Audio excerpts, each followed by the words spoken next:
Good evening, everybody. This is a continuation of sports cardiology series. Last week, Dr. Vinu J. She's a consultant cardiologist, heart failure specialist, and she's a avid sports enthusiast trekker. And she had touched upon, started with Remedy. She had given one talk on sports cardiology, and we are continuing with the same series now. The topic for today's discussion is prevention of sudden cardiac death during exercise. And Madam will take us through this topic and tell us how we have to, what we have to do, and how we need to prevent and take care of our heart during when we start exercising or during exercise. Over to you, Madam. Thank you, sir. So we'll go ahead with the topic. So since it's a series, I thought we can also recap what I had told previously because some of you who have not attended the previous session might find it difficult to understand this session. So going ahead, so a short recap. So we know that sports cardiologists are going to be looking at exercise-induced. Madam, your voice is not audible. Low again, sir. Yeah, it is low.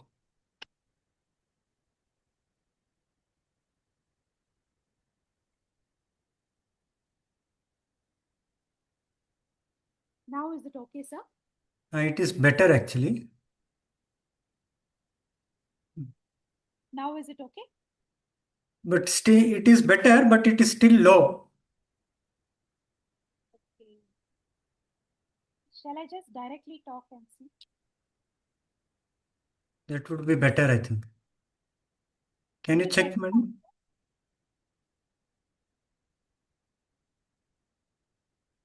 Is it better without that? Still, I feel it is little low. We can hear you, but the voice, it is little less audible. I've increased the volume maximum. Okay. I can talk a little loud. Is that okay? Okay, ma'am. That is should be okay. That should be okay, right? Ah. So, basically, a recap of last time's presentation. So, what exactly is the work that sports cardiologists do? One is they have to differentiate between exercise induced cardiac remodeling from cardiovascular pathology. Secondly, they have to evaluate symptomatic, highly active individuals and competitive athletes. Then, management of these patients with cardiovascular disease and also giving an exercise prescription.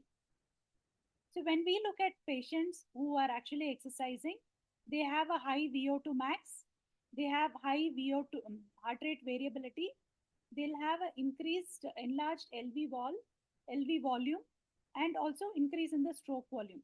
So, what are those changes going to do? These are few aspects that we need to look at.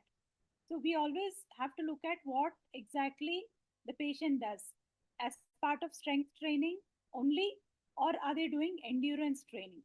So, when we say endurance training, it may be dynamic, but over a long period of time is what we say as endurance training. So, when somebody is doing endurance training, they will have mild dilatation of both the left ventricle and the right ventricle. Both atrium can get enlarged and normal to slightly reduced ejection fraction. With, but they will have very good diastolic function. When compared to strength training, they may not have any dilatation of the LV or the RV, but they will have mild concentric LVH. That is all, and some diastolic dysfunction may be there in strength training. So, whenever we look at a person, whether they are competitive athletes, professional athletes, or they are recreational athletes, we have to be clear of how much training they are doing, whether it is endurance or strength training. So this is a slide which will very clearly tell you different type of sports and how much of static and dynamic component a sport is going to have. So if we look at this column, which is in the topmost corner, so that column is going to tell us who has a maximum both dynamic and the static activity. That is a triathlon athlete, somebody who is into speed skating, who is into rowing, so cycling. These are the patients who are uh, people who are prone for both dynamic and static component, which is maximum, and hence they will have highest changes in the heart. So these are few changes which are normally seen in an athlete. So it may change with age, gender, ethnicity. So these teen versions which are seen is a juvenile pattern, which is seen as teen versions from B1 to B3, which may be normal in an athlete's heart. And some amount of tall T waves, QRS, which is taller, can also be normal in an athlete's heart. So, what does exercise do to the heart? Basically, it lowers the level of mortality, it improves longevity. But in some patients, some people who have some genetic mutations or some genetic predisposition, it can also trigger sudden cardiac death. So, it is important for us to risk stratify these people. And risk differs with age. When we say any athlete less than 35 years, normally they will have either some cardiomyopathies or some congenital heart disease or maybe ECG related QT prolongation syndromes can be there. When we talk about master athletes, that is beyond the age of 35, generally it is atherosclerotic coronary artery disease. So, hence, with respect to age, also we can risk stratify these patients. So, the main cause of sports and exercise related mortality is sudden cardiac death. So, main aim of sports cardiology is to prevent this, improve the safety of sports. So, first itself, if we can risk stratify people and remove those people who are high risk for sudden cardiac death, we can prevent these type of deaths from occurring. So, a pre-participation screening is very important and should be tailored to the population. So, let's say if it is an Indian population, coronary artery disease is going to be much more than a Western population, and hence the suspicion of this should be much higher in our population. So, similarly, let's say if it is a very young age patient, less than 20 years, we will think of more of congenital heart disease, long QT syndromes. దీన్ని ಬೇಗ These ಬಂದ್ಬಿಟ್ಟಿದೆ. aspects have to be looked into. So let's say sudden cardiac arrest. What are the definition? We need to understand the definition. Only then we can go ahead with the rest of the talk. So when do we call it as a sudden cardiac arrest? So sudden explained death due to any cardiac etiology in which either a CPR is given or a DC shock is given, irrespective of outcome, whether the person survives or the person is dead, it is called a sudden cardiac arrest. So, sudden cardiac death in athletes is similar. So, same thing we are talking about. When it occurs, it can occur during exercise. It may be an ordinary training that they regularly undergo, or it can be competitive games. So, first it can happen post exercise. Still, we have to call it as exercise induced only. And sometimes it can even be up to 1 to 24 hours, though the event might be triggered during the exercise, the death might have taken around 24 hours to occur. So that these are all different aspects and still we consider as a exercise related sudden cardiac death. So what is the incidence? Incidence varies. So different studies have shown different incidence. Sometimes it is told as frequent as 1 in 5,000 athletes, or it can be as rare as 1 in a million athletes. So basically, it is difficult for us to define occurrence unless we witness it. So occurs during vigorous exercise, especially in those who don't exercise regularly. We see patients coming to us telling us that they suddenly wanted to do a Chardham Yatra or a Himalayan trek without any what do we say preparation before that. So those are the people who are going to develop problems or a sudden cardiac death, and it is common in males much more than females. So it can be as high as 3:1 to 9:1. and 80% it occurs in young athletes. So master athletes also develop, but less commonly. When we look at black athletes, they have a higher risk of sudden cardiac death than white athletes. Genetic and congenital heart disease are more common in the young, as I said, and master athletes have more of atherosclerotic coronary artery disease. So pre-participation screening program is very, very essential for us to prevent sudden cardiac death. Actually, it is not very streamlined in India as we know it. So a screening program is must and should. Significantly decreases the incidence of sudden cardiac death, and we have to license somebody for sports practice. Let's say suddenly a person is going for a competitive level sports or a high intensity sports, it is important for us to risk stratify at least based on an ECG and personal history and family history. At least that much we should be able to do in order to risk stratify and remove some people from the competitive sports. So licensing to sports practice is important. If we find some problem, we need to evaluate further and do exercise modification, whether they are fit or are they allowed to do a little more lesser type of training. And we are also have to do the disease related intervention. I have a few cases by the end of the talk which will help us understand what exactly I am talking about. So recommendation for professional athletes is also based on this personal history and physical examination and ECG. So screening in young athletes normally will have one questionnaire which will ask all the details with respect to their personal history, then their family history, and after that there will be a thorough physical examination from the blood pressure and other aspects like the auscultation for a murmur and other things. And after that, we will do the ECG. So ECG, I have already shown you the normal ECG in an athlete. So anything apart from that is going to be considered abnormal and will need further evaluation.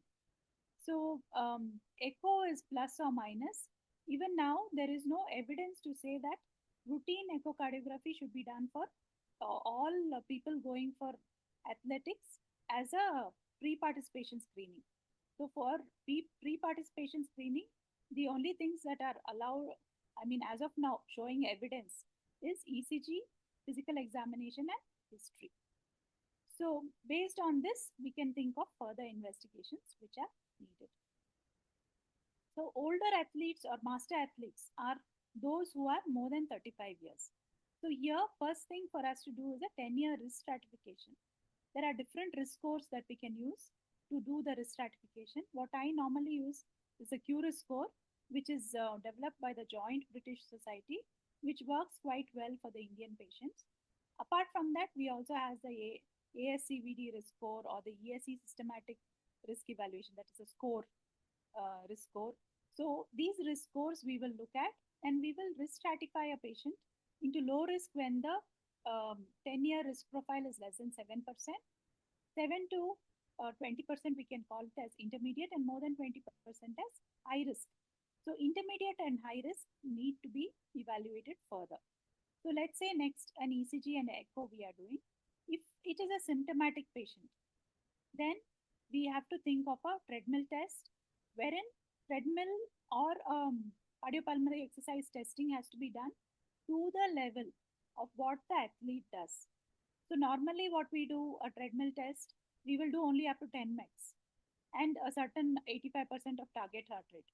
But the athlete may not be just doing that. Athlete may be doing much, much more than that. So we have to assess to the level of what the athlete actually does. So let's say somebody going up to 18 meds or 20 meds, we have to put them through that level of exercise for us to say a treadmill is negative. Otherwise, we are actually underestimating whatever is there in the person. So otherwise, it is better to send them for a CT coronary angiogram or a regular coronary angiogram in order to completely clear the doubt.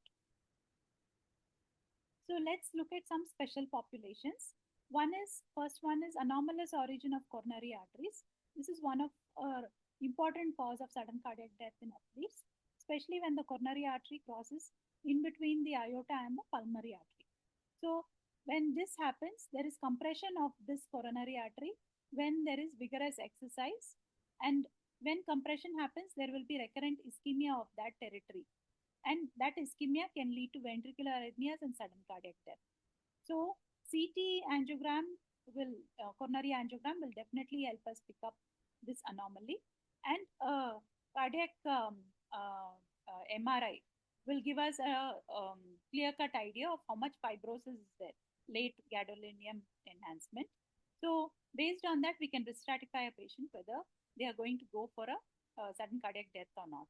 So, high risk individuals who have ischemia on exercise testing and also have fibrosis on the CMR should be told to avoid any moderate to high intensity activity unless the correction of the coronary anomaly is done. Otherwise, they are allowed only for low intensity activity.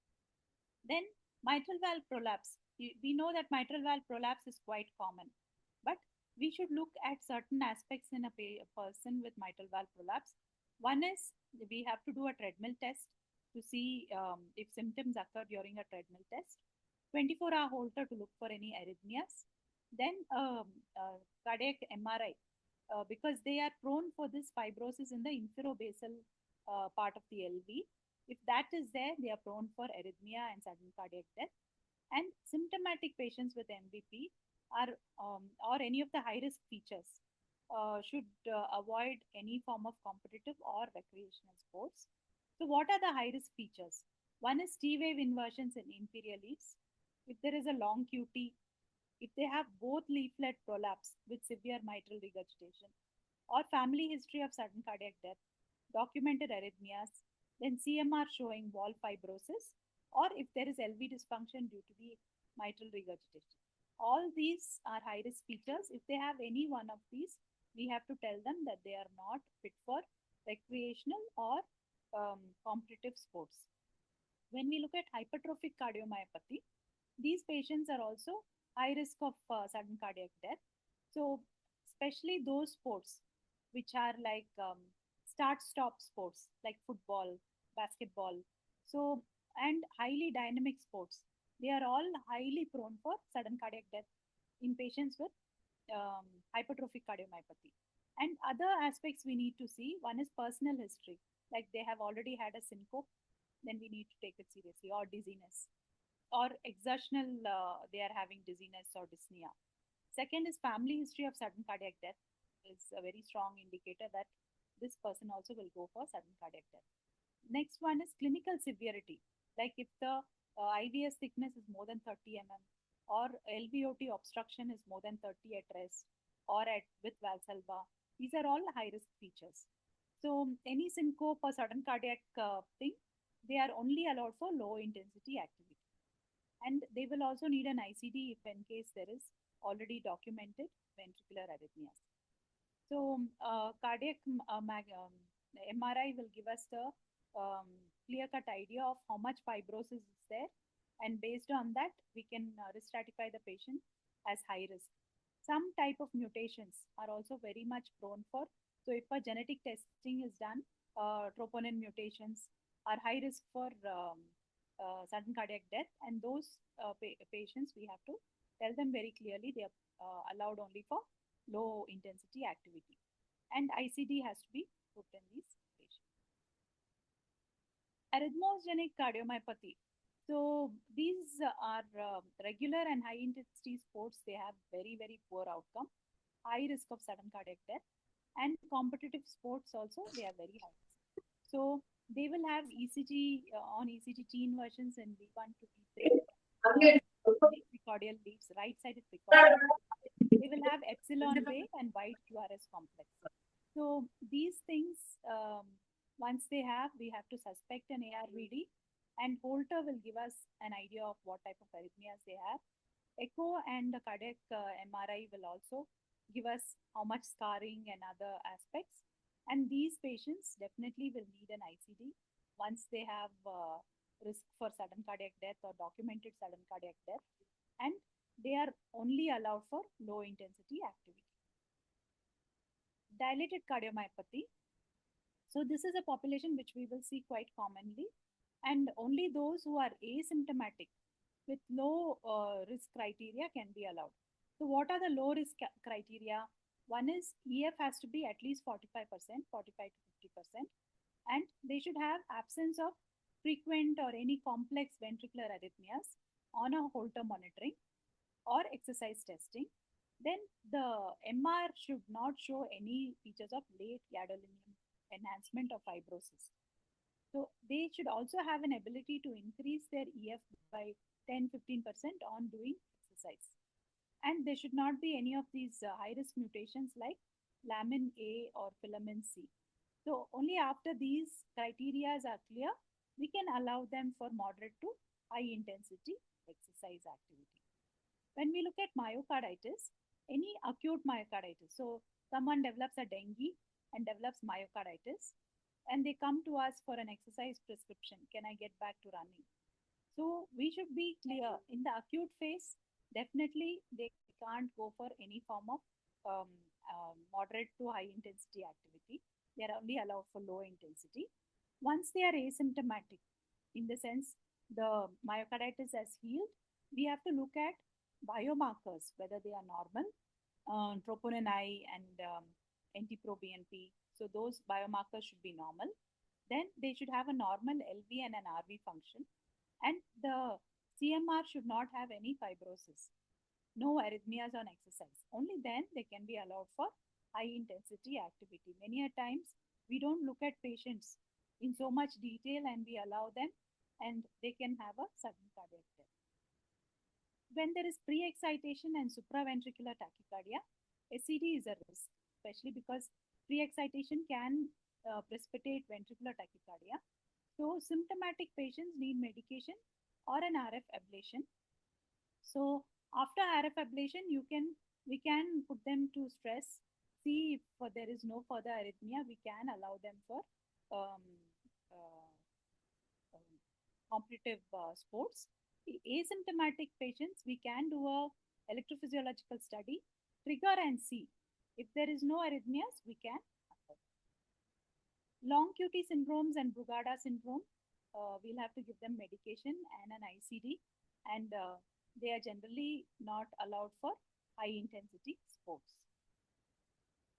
Complex CHD, again, they will have it may be a cyanotic congenital heart disease, any form of complex congenital heart disease, they are not allowed for moderate or high intensity activity. For them, it is only low intensity activity. So, role of ECG, first and foremost, we can diagnose if there is coronary artery disease. Then BP, whether it increases. So, exercise ECG, if we do, we can know if the BP increases with exercise. Exercise-induced arrhythmias, then evaluate symptoms occurring during physical activity. For all this, this is not role of ECG, role of treadmill test basically. And also we can look at functional capacity. Holter examination, we can pick up arrhythmias, unexplained syncope, and the load of PVCs we can see. If there's more than 17% in a day, it is very high risk. We can also see whether they are monomorphic or whether they are multifocal. So all this will give us an idea whether there is any R on T, will give us an idea of how high risk the VPCs are.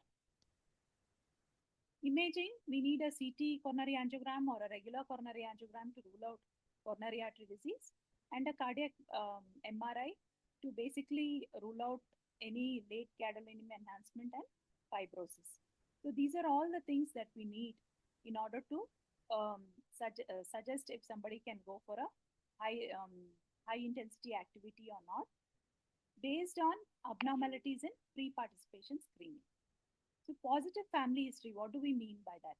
Any close relative with the premature MI or a sudden cardiac death less than 50 years, or a family history of cardiomyopathy or coronary artery disease, Marfan syndrome, long QT syndrome. So, we have to ask for a very, very detailed family history in order to find out if there is any possibility of sudden cardiac death in this patient.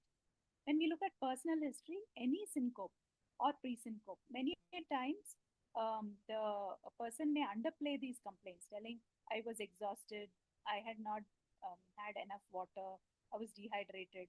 These are possibilities, but Still, once these symptoms are there, it has to be clearly evaluated in order to be sure that there is no risk of sudden cardiac death in the patient. Exertional chest pain or shortness of breath or fatigue out of proportion to the degree of physical exertion.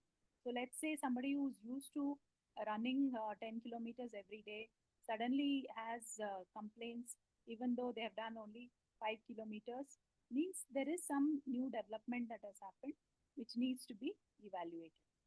So, palpitation or irregular heartbeat should always be evaluated. So, just to mention about, though we try to prevent all forms, most of the sudden cardiac death, there is this commotio cordis, which is a ventricular tachycardia triggered because of blunt injury on the chest. It can happen in any form of contact sports. So, this can't be prevented because in a contact sports, we can't stop somebody from having contact. It may be boxing, it can be so many. Some form of protection can be there. If commotio or this happens, then there should be presence of pre-AED in the sports facility, and there should be people who know how to use it. So this is what is lacking in India, because in India, I don't think most gyms have an AED, and even the sports facility many a times will have an ambulance without any defibrillator present in it, because they won't have an ICU ambulance coming behind when there is a marathon happening. They will only have a regular ambulance because they only think of injuries to the knee or injury to some part of the body, so that they are only transported to the next facility. They don't think of the cardiac aspect and the fact that there should be a AED or a defibrillator available at any sports facility which is conducting high intensity sports. So, just to emphasize these points, I have a few cases. Case one is a 33-year-old Mr. G. He's a smoker. He has a strong family history. Father has had a bypass surgery at 50 years of age. So, already two risk factors. If we have to do a QRIS score for him, it will come in the range of at least around 12%, 10-year risk profile. So, he comes in the intermediate risk. So, he's a marathoner who's been regularly running and also doing very regular strength training. So, at one time when he was doing the strength training, he develops chest discomfort, which was sudden onset in the gym itself, and then he had some sweating. So he just took rest for some time, everything settled, and he didn't seek medical attention at that point of time. So every day when he did workout in the gym, he started developing pain every day. So only after a week he decided that he will have a check. So his ECG showed already a evolved lateral wall MI. His troponin I was positive.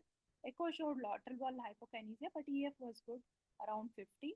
His coronary angiogram showed an ostial diagonal occlusion, but diagonal being a small vessel and it being occluded for a week, we decided to medically manage him because the vessel was only 2 mm. So there was no point in doing just a balloon dilatation. So after that, he's been on medical management. He slowly got back to doing he stopped smoking first thing, and he was started on high dose of statin and dual antiplatelets. So with that, after a 3 to 4 week period, he started on graded exercise. So he actually wanted to go back to running marathons. So when he came, I put him through a treadmill test with at 16 to 17 meds. He started developing ECG changes and he couldn't go beyond that. So then I told him he's not fit for high intensity activity. So whatever he's doing graded and moderate intensity is fine. So that way he hasn't gotten back to um, high intensity activity, and that is safe for him because a high intensity activity may precipitate ischemia in him, like how the TMT showed, and also cause sudden cardiac death. So let's look at the case two. This is a 26-year-old lady, regular strength training and walking. So she develops palpitation during training. mainly strength training, settled after 20 minutes. So her sports watch showed that her heart rate was around 220. So for a 26-year-old lady, 220 is very high. For anybody, 220 is very high. Regularly, her heart rate during workout used to be around 160 max, and her average heart rate was around 130, 140. So, a 220 heart rate is definitely abnormal. So, by the time she reached the hospital, the tachycardia had settled. So, ECG was normal, echo was normal, troponin I was positive. Naturally, with a 220 heart rate, anybody can have a troponin I positive. But since they were very concerned, a coronary angiogram was also done, which was normal. So she came to me with these reports. When I reviewed the ECG, I felt the QTC was mildly prolonged, 460 milliseconds, which is higher for a lady. 440 is the cutoff. So we decided to get her calcium, magnesium, potassium. So calcium and magnesium were normal. Potassium was 3.3. So I thought it is just incidental. Asked her to eat few bananas and come back after a week. So after a week, when ECG and the potassium were repeated, again potassium was only 3.4. ECG still had some QTC prolongation. So then we decided to evaluate her for hypokalemia, and we found out that she had one of the syndromes like the Liddle syndrome, where she was losing potassium in the urine. It is a type of autosomal recessive disorder which runs in the family. So we got family screening done, and we found out that four other people in the family had a low potassium, and all of them are on potassium supplements every day. They take potassium supplementing syrups, and they are regularly monitoring the potassium and keeping it on the normal level. So once the potassium is corrected, we can allow them to go for moderate to high intensity, because potassium and that causing the QTC prolongation was the reason for the arrhythmia to happen. So once we control that, the rest should be taken care of. Coming to case 3, this is Mr. B, 26-year-old, who came with palpitation during badminton on and off since the last 2 months. He never had syncope, but he used to feel tired during these episodes of palpitation. But he used to continue to play. So we did a ECG echo and a treadmill test. All were normal. So we suggested for a holter and also for him to play badminton during the holter. So this is how the holter is showing. So you can see that initially he's in sinus rhythm with a heart rate of around 170, which is quite understandable for a 26-year-old. Then you see that there is a atrial ectopic that comes at this point of time. After the ectopic, he goes into a supraventricular tachycardia with a heart rate of around 260. 260 heart rate is very, very high. Definitely, there will be a drop in pressure, which is why he is feeling fatigue. So the tachycardia lasted for around 7 minutes, after which we can see that the tachycardia is terminating with a P wave, suggesting very clearly that it is a SVT. So this 260 heart rate, we can't say that we will only manage with medication. And he's somebody who's been playing badminton at the competitive level, and he wants to get back to it. So now our plan is to send him for a radio frequency ablation. So he's just going for it next week. So once the radio frequency ablation is done, we will also put him through some form of EPS and some stimulation to see if he will develop the arrhythmia again. If he does not, then we can actually allow him to go for competitive sports or badminton again. Thank you. So any questions, I'm ready to.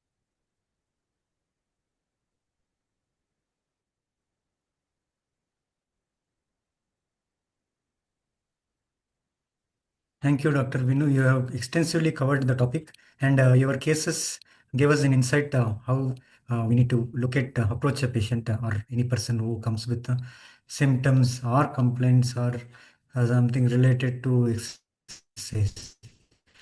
Most of the times, what marathoners or runners think that for 10 kilometers, smaller intensity exercises will not harm them.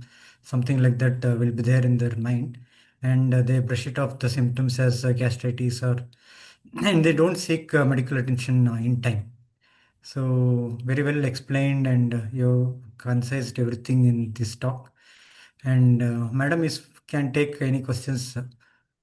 Audiences, please, participants, please put Uh, questions, either ask or put it in the chat Yeah, box so that we can discuss. yeah, I'm Dr. Bharat from Kushal Nagar. I have one Yeah, question to Dr. Venu. Yes. yeah. Yes, Doctor, there is a recent trend that I've been observing because I'm a team physician for the local cricket team here. And the coaches here encourage the players to jog with weights, with heavy weights, either on their ankles or carrying dumbbells. What I think it is not a good practice because, realistically, it puts a heavy weight on the heart and basically it's a lot of the systolic function of the heart can be compromised due to that extra weight. They're carrying sometimes 10 kgs, 20 kgs of weight on their ankles and sometimes carrying dumbbells. Is this can this be a problem? No, sir, this is not a problem. As long as it is graded for them for strength training, it is okay. Okay. The Mhm. pre-participation screening is all fine, and they don't have any other risk Okay. factors. Then we are not Okay. concerned about the amount of strength training they are going to do, as long as Okay. it is graded. So this I amount of see. strength training they will need in order to improve their endurance also. Only Right. if they are I see. symptomatic, then we need to evaluate further, sir. I see. I Because see. for the competitive level sports, all this will be needed. I see. I see. Okay. Understood, doctor. Thank you. Okay.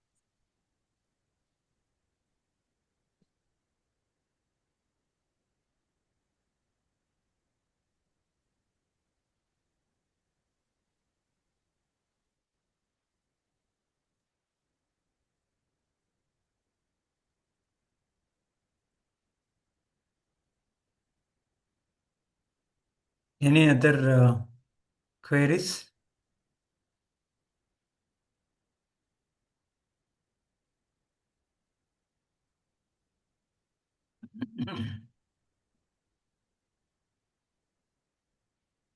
Looks like there are no more queries, sir.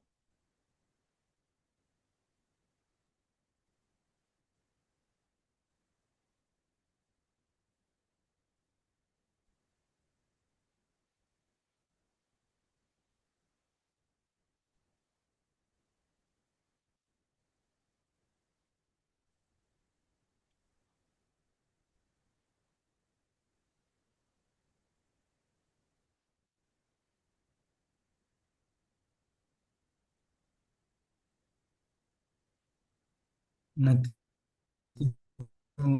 nothing in the chat box also. Okay, sir. Madam, recently we had one person we saw in the newspaper. So One your person was he used to jog okay. in Chamundri.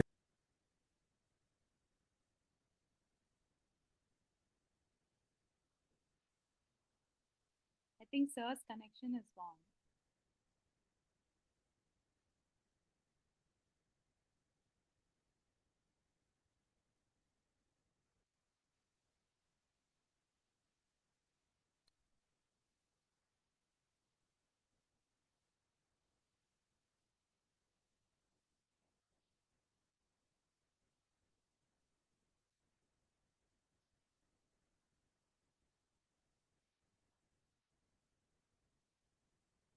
Shravya, I think sir's connection is gone.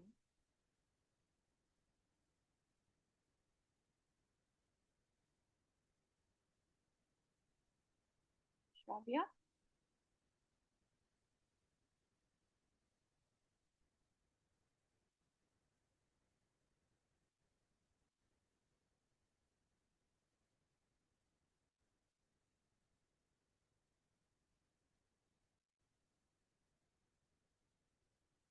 So if there is nothing more, no more queries, we can Sir, you were not audible. close What did this. you ask?